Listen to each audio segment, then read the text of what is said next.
internauta, que eu sei que é de Santo Antônio, direto da notícia. Estamos aqui no programa do projeto Vila Viva. Quem está do nosso lado aqui é Pedro Iteca, diretor de habitação do município. Pedro, agora há pouco entrevistamos a secretária de Assistência Social, Cátia Araújo, e ela falou da grande alegria que é ver, em 8 meses de gestão do governo Humberto Leite, já está sendo realizada aqui a entrega dessas casas. E como você vê a entrega das casas de hoje e a luta do nosso amigo J. Santos?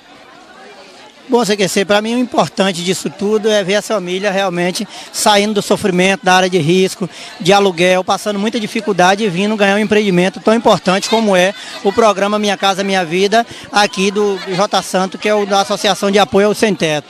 A gente tem feito um trabalho muito importante na secretaria, em parceria com a secretária, regularizando essa documentação toda, e foi 8 meses realmente de muito trabalho, mas só em ver hoje a família feliz, recebendo a chave da sua casa e vindo morar num lugar tão importante como é hoje, aqui onde está localizado aqui o conjunto residencial de J. Santos, do Vila Viva, praticamente isso aqui é centro, uma região muito boa, onde não vai acontecer alagamento nenhum, e o prefeito Humberto Leite sempre vinha pedindo a gente isso, que acelerasse esse projeto para que fosse entregue essas casas o mais rápido possível.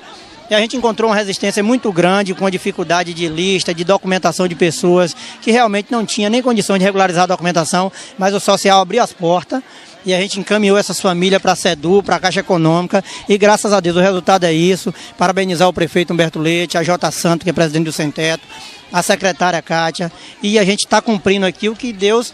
Uma luta de todos, né? É. E a gente vamos continuar, tem mais 297 casas agora da terceira etapa do Minha Casa Minha Vida.